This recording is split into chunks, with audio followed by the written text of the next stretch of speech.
Hi, everybody. Welcome to our global hangout here. It's Tuesday, March 24th. We are doing these global hangouts every day this week and next week. Why? Because they're important. We need the connection now more than ever. So we decided that we would pop on here and we would do these. And last night we had Brianna with us doing some great guided meditation and things. And tonight we have awesome Dr. Janet Crain here, who has some great stuff for us. So I'm just going to hand it on over to her. Hi, everybody. I am so honored to be here tonight. And I want to talk about, okay, I'm still here. Okay. What I'm going to talk about is how I have used a daily routine, a schedule in times of crisis and unknown. So my own little personal story is that a few years ago, I had a recurrence of non-Hodgkin's lymphoma. I thought that I had beat it because the statistics were on my side, that after 7 years, it doesn't come back. But that wasn't true for me. And basically, my lungs were filling up with fluid. I couldn't breathe. Sounds familiar, a lot of the coronavirus symptoms. And it turned out to be non-Hodgkin's lymphoma. Anyway, when I was in the hospital, they said, we're going to try a new drug because it's an experimental drug and chemo in combination with chemotherapy. And hopefully that will get you out of this mess that your body is in right now. Because if it doesn't, you have about 7 days. So since you have young children, I would suggest that you put your life in order. I really don't know what that means to put your life in order when your children are in middle school and graduating high school. But basically what I did is I decided that I was going to write my children hallmarks for every event that I was going to miss and watch hallmarks. And I made myself a schedule for the day so that I could not get caught up in fear every minute and I accomplished things. So what I want you to do first is take a minute and I want you to think about what are the musts of your day. So for example, my musts are coffee. Every morning when I wake up, I like to take a walk and get my coffee, drive to get my coffee or make my coffee and pick the creamer and pick my coffee and pick the flavor. And then that first sip of coffee in the morning is like my ultimate moment. I also give myself time in the morning for my own morning routine. And I'm working on an app and I'm learning Spanish. So every day I do like 20 minutes of Spanish while I'm drinking my coffee. And I also just took a push-up challenge. So now I'm doing push-ups every single morning. Those three things is my morning routine, and that gets me going. So I have to put those in my schedule.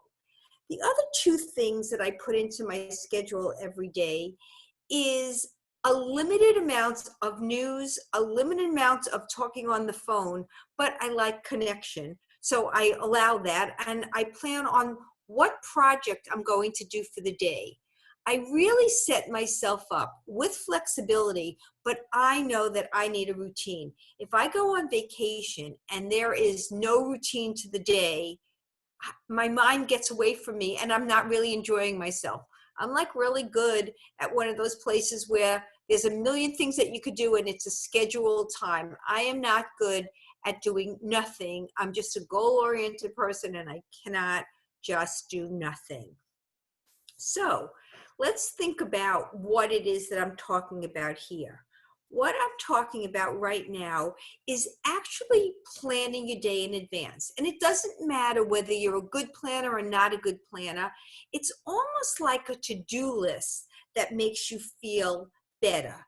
Because the one thing I learned from my cancer scare was writing a schedule prevents the situation from dominating your thoughts and sending you down a dead-end path.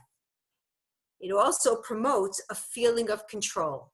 I couldn't control what was going on in my life, but I can control the fact that I could send my kids letters and tell them my thoughts.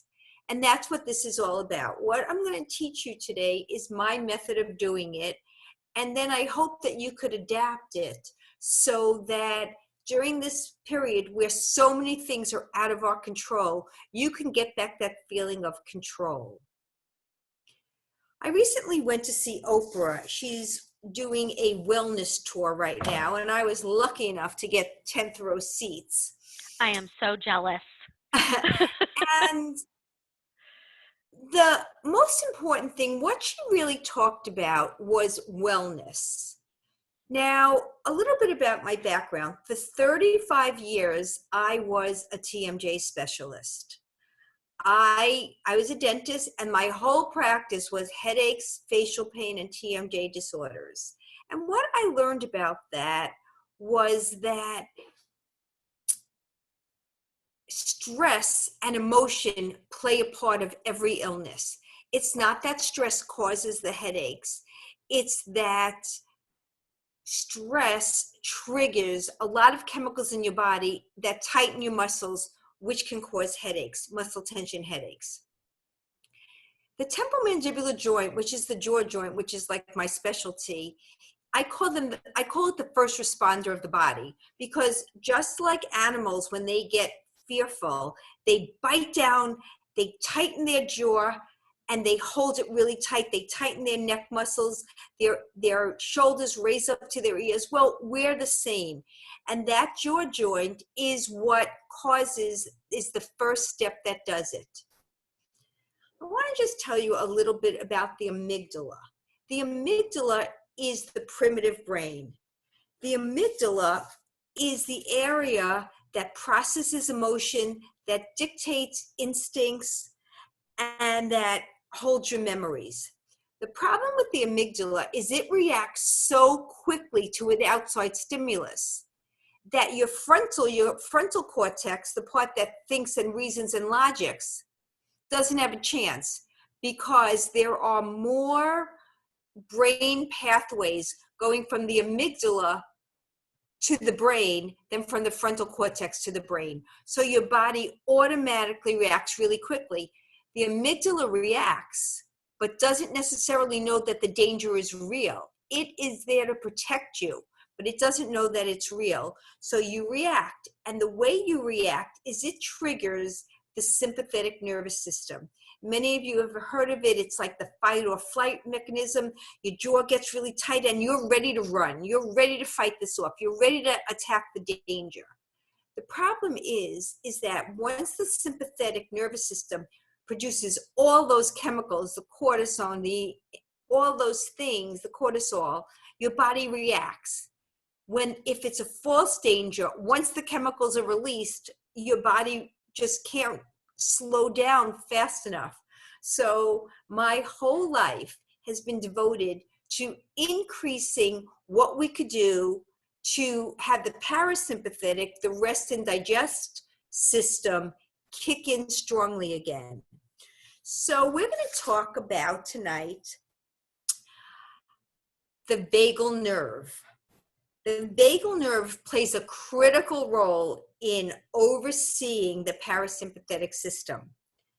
If you have good vagal nerve functioning, then you can have optimum wellness. So, what are ways to stimulate the vagus nerve? Well, the first way is by focusing on your breathing. Most of the time, your breathing is done subconsciously. You don't even think about your breathing. You just know that you breathe. But when you begin to focus on deep breathing and longer breaths, you make a subconscious activity conscious. That stimulates the vagus nerve. So, the way I talk about it is put your lips together, your teeth slightly apart, bring your shoulders back and down, because that opens up your chest. And then take a deep breath. As you breathe in, push out your stomach. As you exhale, bring your stomach in and exhale fully. Deep breathing is a very good way to stimulate your vagus nerve. Another way is humming, chanting, or singing. So what I like to do for humming is the sound, because that stimulates your vagus nerve. And when you stimulate your vagus nerve, you produce the feel-good chemicals, oxytocin, dopamine, endorphins, by just doing So let's just do that together for 1 minute. Um, um, um, um. Final one. That's great, because that sound is also producing those feel-good chemicals. The next thing I want to tell you about is gargling. I know that sounds really funny. As a dentist, I know that the vagal nerve controls the muscles in the back of your throat.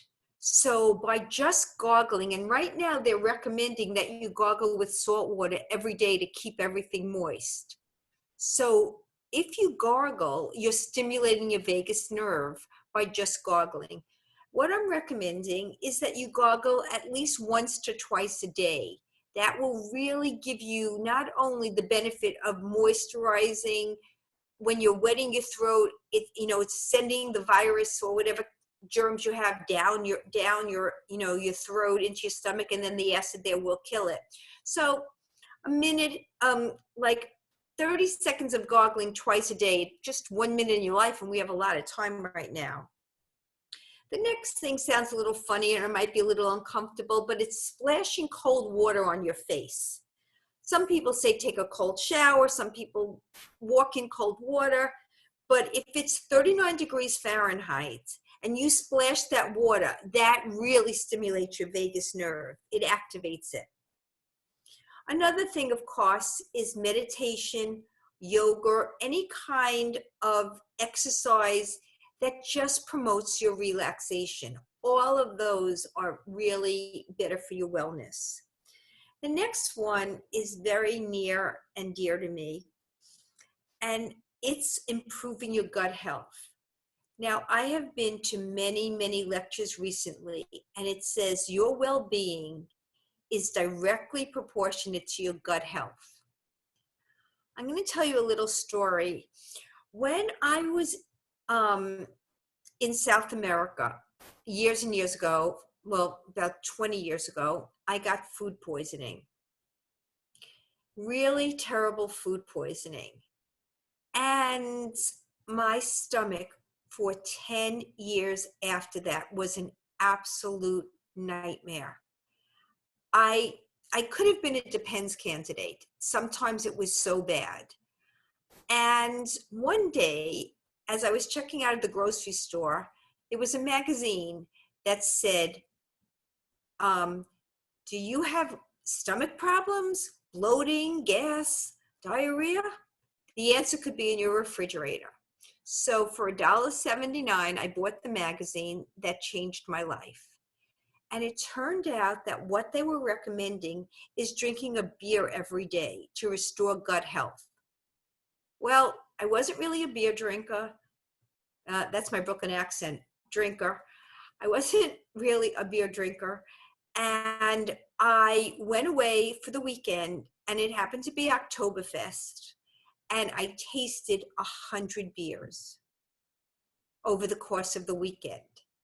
And what I noticed is that the third day, my stomach ache went away. My 10-year stomach ache went away. It was shocking. So after that, when I went home, I started drinking a beer every single day. Now, I am not giving medical advice, but if you want to ever look up the benefits of beer, it is shocking, the benefits. So I started drinking a beer every day. Sometimes I would drink it at 10 o'clock in the morning, and my family would look at me and say, "You drinking a beer now?" And I just would I would drink one beer a day, not more than that, but every day I would drink a beer. And I didn't have a stomach ache. When I forgot, after 2 or 3 days, my stomach ache came back. Now, there's a lot of different reasons that a beer is good for you, but then I decided I was at a barbecue and I started drinking wheat beer. And I drank the wheat beer and I loved it. So I started drinking wheat beer. Well, my stomach got bad again. For me, wheat beer did not work. What worked was a pale ale, an IPA if you like the taste, but never a wheat beer. That didn't work for me, my little bit of advice. But what I did find out is that when I went for my bone scan, my bones got stronger because it seems that the silica in the beer carries in the calcium. There are lots of benefits for women of drinking a beer a day. So I think that one of the things is that having good gut health also promotes vagal stimulation. So it's like a double whammy for you. You're happy, you drink your beer, you're happy, and your vagus is stimulated, and it makes you even happier. The next thing I want to talk about is, wait, before I leave gut health, you can also take probiotics. When my kids were little, I used to say to them, could you eat 5 alive? My son thought that ketchup was alive, but I used to try to have my children eat 5 live things every day, unprocessed food. I think it's really important that you begin to just make sure that every day you're eating some live food, because there are things in the live food that you just can't get from only eating processed food. And right now it might be harder to get live food, but if you have the opportunity to get live food, I would recommend it. It's really good for your health. The other thing is social connection. In this time of social distancing, I think it's really important that you keep up your social connection one way or another. Maybe it's more than just with your electronics. Maybe it's writing a letter to someone you haven't spoken to in a long time. There are ways to socially connect without being near a person that's very, very personal. And I think that during this period, social connection for me is really, really important. And I think that it is really important for everybody. Hi. Hi, I love that you just said that. And I want to add, for anybody who feels that, oh, well, that's silly, writing a letter to somebody. My husband, well, first my son and then my husband, they both went to boot camp at different times. And during that time, it was 13 weeks. The only way I could communicate with them was through a letter. And it was one of the most intimate experiences that I had with each of them, and it built our relationship. I felt good. They felt good. They even shared those letters with other people who were in there who maybe weren't getting letters from their family, and it was huge. And for those of us who have never really done that kind of thing, you don't realize how intimate that can be until you do it. So I love that you just said that. And now might be a good time to get a pen pal and, start practicing that. So thank you. You're welcome.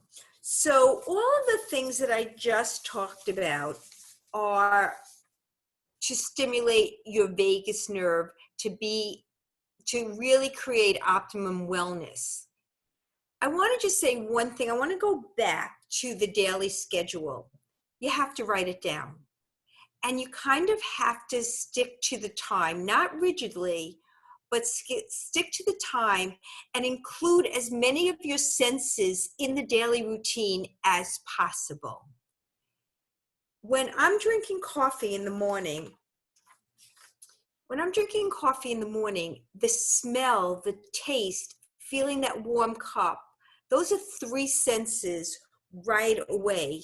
In my Spanish, I'm hearing the Spanish and I'm also seeing the words in front of me. And the push-up challenge, I'm touching the ground. I really want to stress the fact that in your routine, notice which senses are involved. Try to include as many senses as you can in your routine when you do it so that you feel more fulfilled. The more that you have a sensual experience, the greater the fulfillment to you is. Did you ever notice that, like, if you eat something that's cold and it isn't heated, it doesn't give you the same sensation? Or if it's too spicy or it's not spicy enough?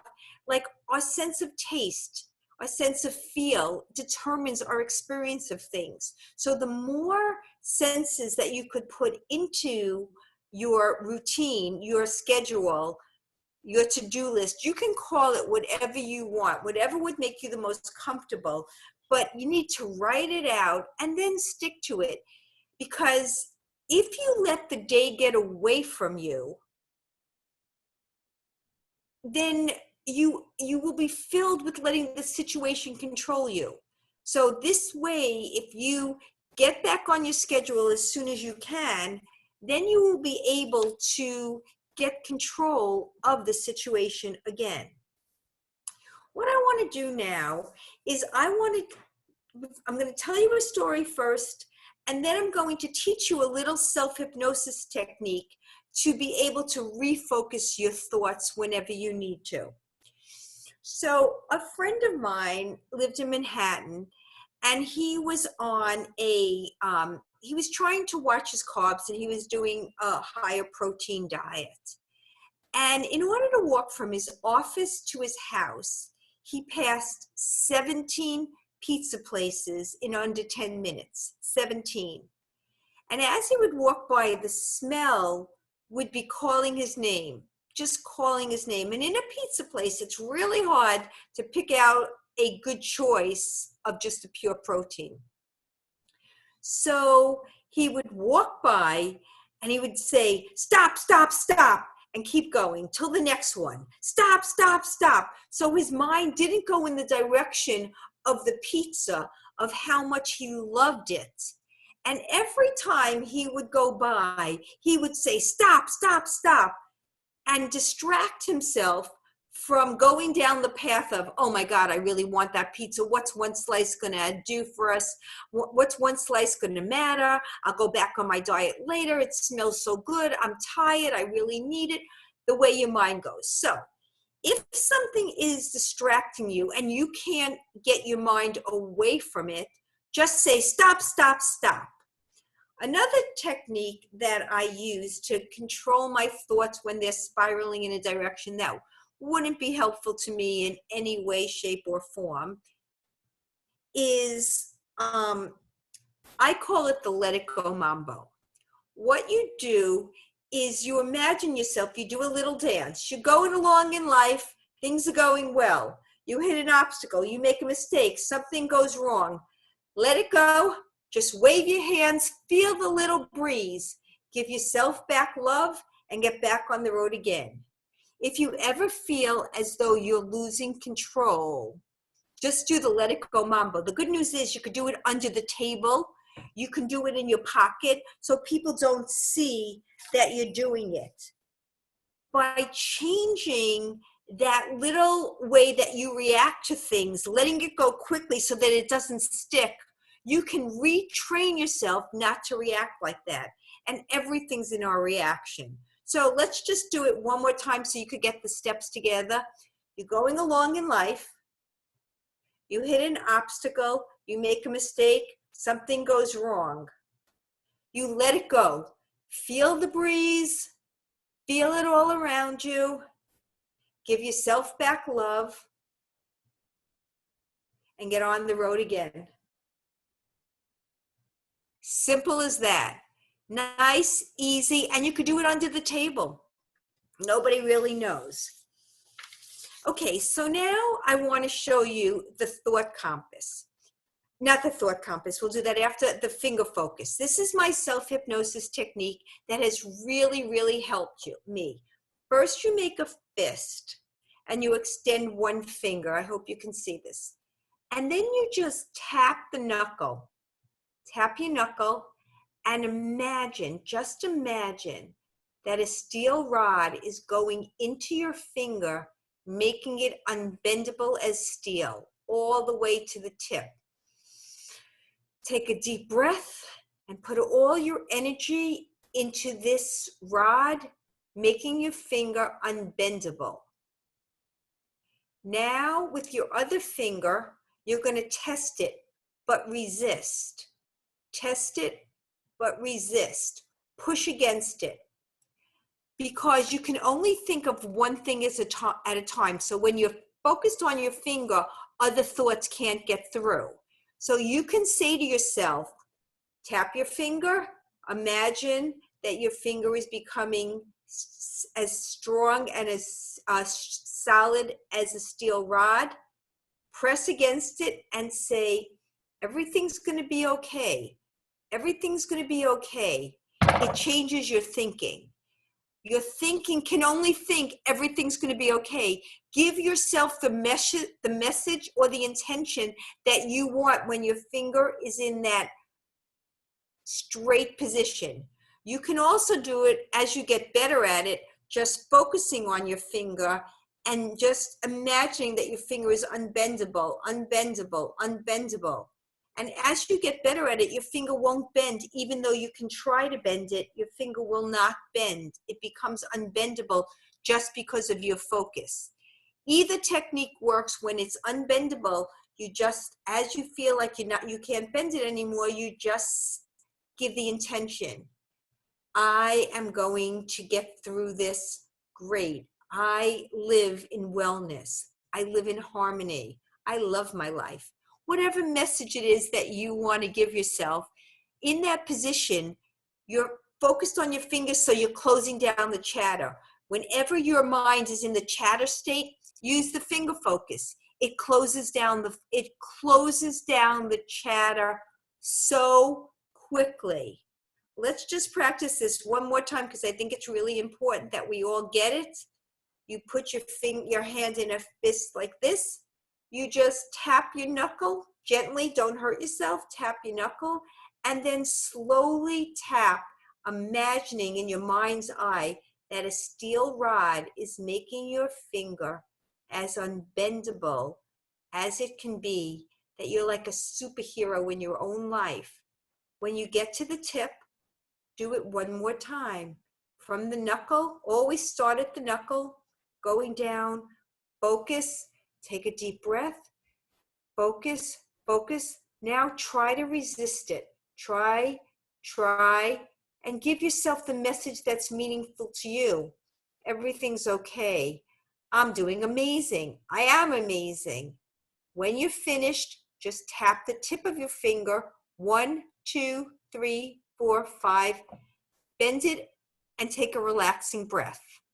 So easy, so effective. Just tap it. I always recommend that after you do the finger focus, that you take a drink to make sure that you rehydrate, because it's really important that you always rehydrate. Okay, that's great. The next thing I want to talk about is the thought compass. Sometimes when your mind is really going crazy, you're going in a lot of directions. So just imagine that you had a thought compass, like a GPS, that gave you better directions.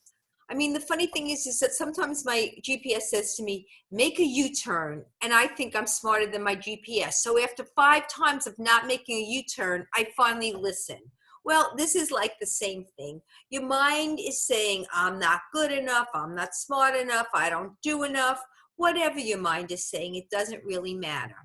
But what you want to do is redirect that thought. Decide, is it a negative thought? Is it an excuse? Is it a shoulda, coulda, woulda? Or is it a worry? Let's start with worry. If you have a worry thought, you want to bring it back into the now, because worry is in the future. You don't ever, in the minute, everything's fine right now. You're breathing, you're fine. But when you start to worry, you're bringing yourself into that worry, and that's a future thinking. So just bring yourself into the now. And I'm getting back to what I was saying before about being more in your senses. In your senses are in the now. You can't smell something from yesterday. You can only remember it. You can't touch something from yesterday. You can only remember it. Your senses are all in the now. You only see in the now. Everything else becomes a memory. If your thinking is negative, so for example, I wanted to lose 15 pounds. I'm never going to lose 15 pounds. Just change it to, I didn't lose 15 pounds yet. Add the word yet. It gives you a chance to be nurturing and loving to yourself. You didn't get there yet. It's not the end of the world. Don't beat yourself up. Don't be so negative. Now, let's say your thoughts are heading in an excuse direction. You just make an excuse for, oh, I didn't do this because we were stuck in. I was supposed to do a new proposal, but with the coronavirus and I was thinking about this, I couldn't do it. Whatever excuse. Every excuse is a great excuse. Some people are even better at that. They're amazing excuses, but it doesn't matter. It still falls into the category of excuse.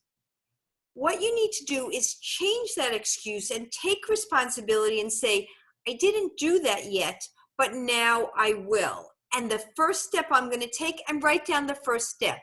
Get out of going down the excuse lane and staying there. Just write down your first step. You'll be energized. So you'll go from excuse to energy. You'll be energized the minute that you decide on what your first step is in a different direction. Now let's go to the shoulda, coulda, woulda direction. We can think of a million things we shoulda, coulda, would have done, but we didn't.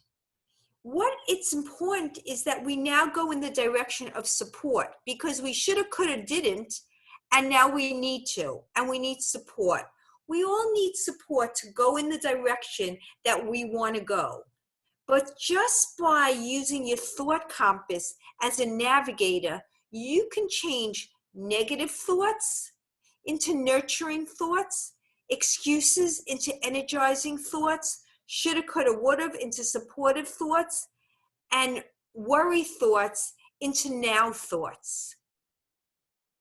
If you want to worry, I like to worry. I pick a time every day to worry. You can do that too. Just pick a time that you decide that you're going to worry. And during that time, worry. But then when the time is up and a worry thought comes into your mind, say, you know what? I'm not going to worry about it now. I'll worry during my 10 minutes tomorrow. And then don't not take your 10 minutes tomorrow. Absolutely take it. During that worry time, I can think of every disease that I possibly can have. If my toe hurts, I think I have cancer of the toe.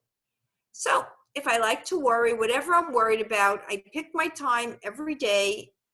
When I was in practice as a dentist, I used to worry from 10 to 10:15. That was my break, and it was also my worry time. I catastrophized for 15 minutes every day, and then I was done and got on with my life. It's important that you are true to who you are. It's very difficult to change who you are, but you can be the best version of yourself if you limit your worry time, if you limit your pity parties. If you want to have a pity party, fine, but decide, you know what? I'm going to have a 15-minute pity party, not a whole day pity party. My life belief is that transformation is becoming your best self, not becoming who you're not. There are some changes that are possible, but basically we're perfect the way we are. We just need to be our best selves, and we need to be true to who we are to have true wellness. And being true to who you are is knowing who you are. When you become more self-aware, I know I need a daily routine. I know I like to worry.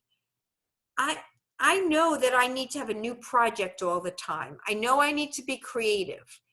So when I go on vacation or when I go away, I know how to set up my hotel room to meet my comfort zone.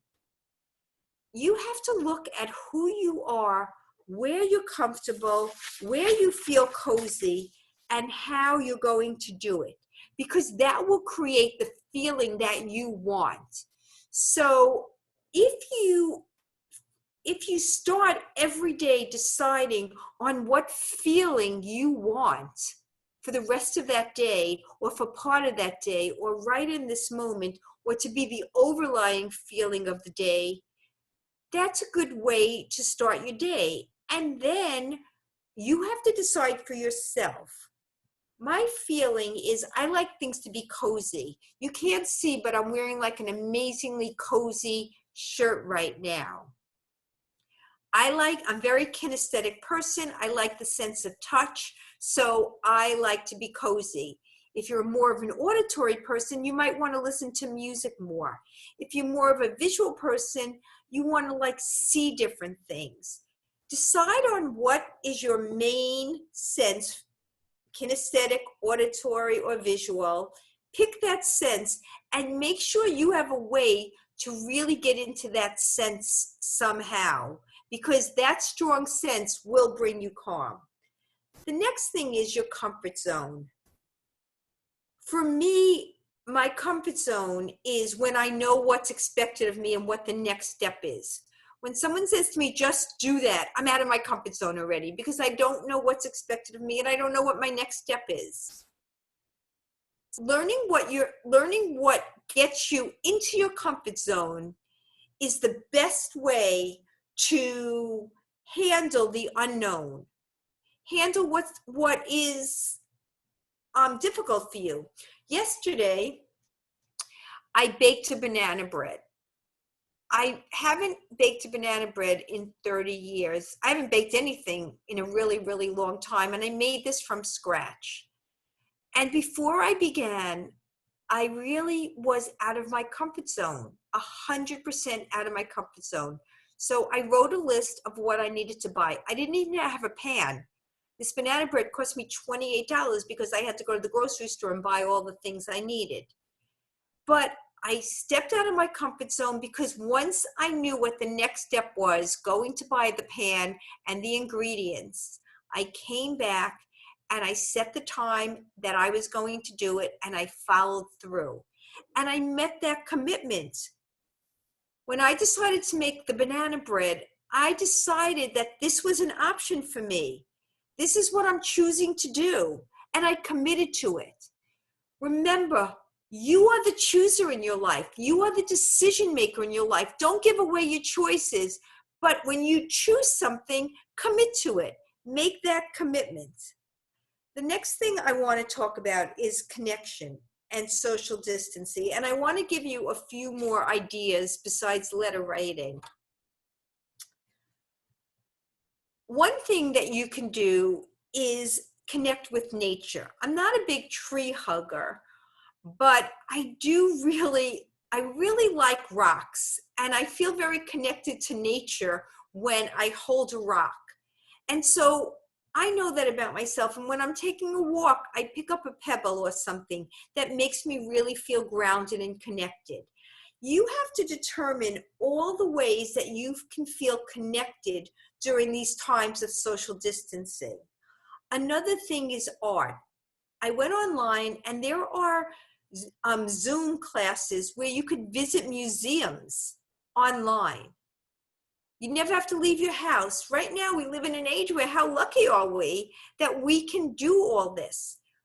For me, I lived through Superstorm Sandy because I live in New Jersey near the Jersey Shore. And that was a much more difficult time for me because we had no electricity, no water, and no toilets because it's septic and well. And so there was no electricity to run the well, and there was no water. And having no water, no electricity, and no heat, and everything that goes along with that was very difficult for me. So today, every morning, I wake up in total gratitude that I feel, oh my God, there's electric, there's heat, I could flush the toilet. I feel so grateful. You can feel so connected if you just count your blessings.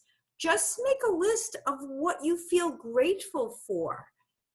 Reminding yourself how grateful you are.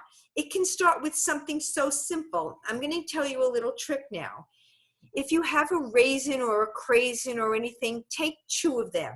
One of them just pop in your mouth and eat it. Or do it with an M&M. Do it with anything you want to eat. Just pop it in your mouth and eat it mindlessly. Now, number 2, eat it mindfully. Take that M&M. Feel it in your fingers. I usually do it with a craisin or a raisin. That's even more powerful because I don't really like craisins or raisins. but when I do this, it really, really reminds me.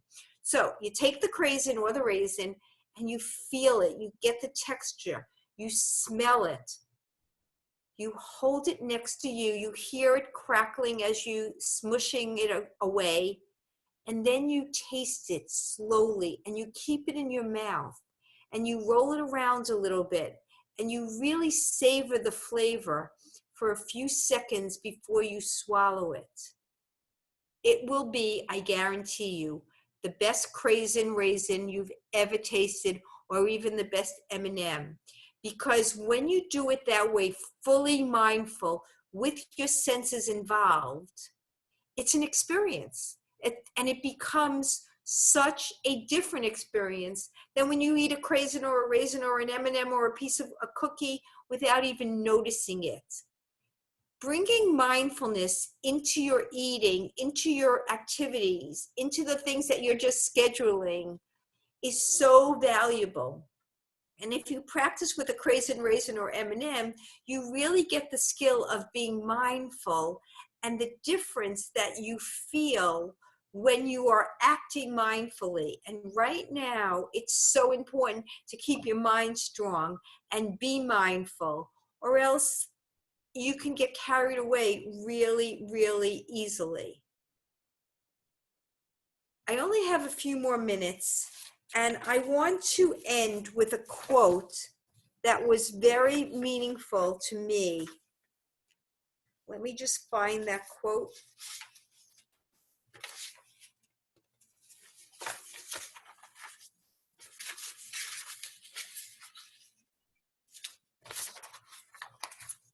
While you were Okay, doing here's the that, quote. What? did you find it? I found it, yes. Awesome. Okay, so the quote is, "Make today awesome that yesterday gets jealous." I love that. I'm going to repeat it. Make today awesome that yesterday gets jealous.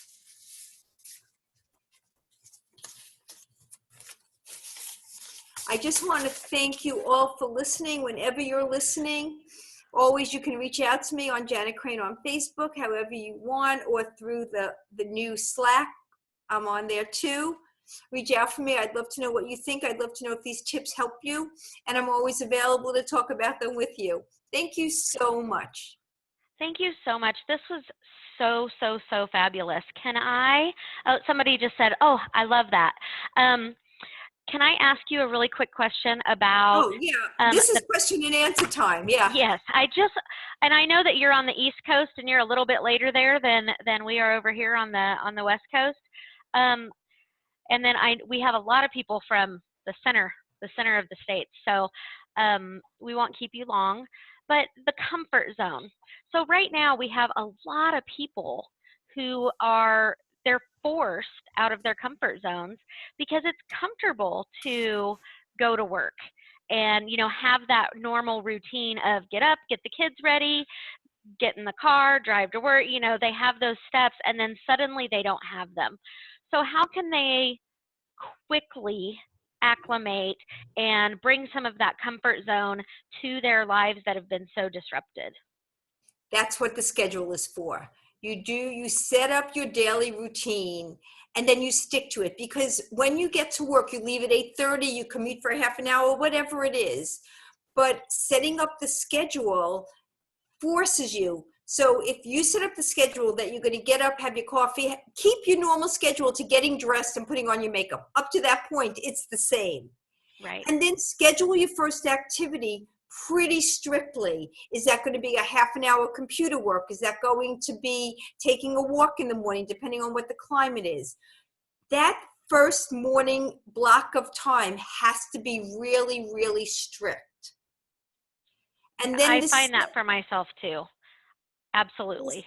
The second block of time, let's say you're creative, then do an art project during that time. Whatever it is, the second block has to be something that is nourishing to you. Then the third block could be lunch. The fourth block could be watching a movie. I mean, you're not supposed to go out too much. Right. Take a walk. But you need to have blocks of times that are scheduled, but the first two are the critical ones. One of them could be physical if you want that you exercise. One of them can be work that you have to be done. But you have to set your intention as to what you're going to get done, or else the day is a free for all, and then you're just filled with regret. Oh my God, Right. another one day went by that I didn't do it. And so much Really, anxiety because you don't know what to do. but that's what this whole thing, I mean, listen, if I could live through 7 days of thinking that they were the last 7 days and I was leaving my children to probably, my husband would be married in a minute, I think anybody can write a schedule and be productive during this time. It's just saying, I'm committing to it, I'm doing it, and scheduling it. Just do it. Try it one day. Call me. I'll put you in line. I love that. Okay, so I have another one here for you. People can only grow when they stop making comfort-based decisions. Okay. I think that making your environment your comfort zone doesn't mean that you're not stepping out of your comfort zone. It means knowing what you need to do to make it comfortable enough that you accomplish it, that you're not stuck in fear factor so that you didn't get anything done. When I know the next step, I'm on my way, I'm on the path. I'm not saying that you shouldn't accomplish the goal. It's what you need to be comfortable enough to move forward, knowing who you are, self-awareness. I'm not saying that at all. Like, well, and you were saying that about the banana bread. I haven't done this for 30 years. Didn't know what I was doing, but I created some comfort for me by saying, okay, I'm going to do this, then I'm going to do this, then I'm going to do this, and making it happen. So awesome. Love that. And it's delicious. I bet it is. I bet it is. And so great and comforting right now when we need it the most, for sure. That is all of the questions, it looks like. I bet we'll have more as time goes by, but we can certainly answer them on the page that has the Facebook on there. So if any come, I'll make sure that you get tagged in them so that you can pop on there and give your answer. Thank you so much for being here. I know people loved it. There were several comments in there talking about how much they enjoyed it. So thank you Perfect. very much. So nice. I feel honored. Thank you so much. It was Okay. Good fun night, tonight. everybody. Good night.